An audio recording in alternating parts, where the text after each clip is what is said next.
ನಮಸ್ಕಾರ. ನನ್ನ ಹೆಸರು Shipra. Kannada is one of the 22 scheduled languages of India. It is predominantly spoken in the southern state of Karnataka and also in their neighboring states. ಹೇಗಿದ್ದೀರಾ? Meaning, how are you? You can also say ಚೆನ್ನಾಗಿದ್ದೀರಾ? Meaning, are you fine? ಅನ್ನ, ಜಯನಗರ್ ಬರ್ತೀರಾ? This is the usual way of asking an auto or a cab driver whether he'll come to Jayanagar.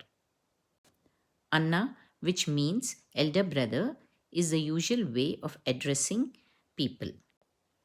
While addressing ladies, usually the word akka is used. For example, asking a vegetable vendor the price. You say, akka, idadu bele eshtu. Bele meaning price and eshtu meaning how much.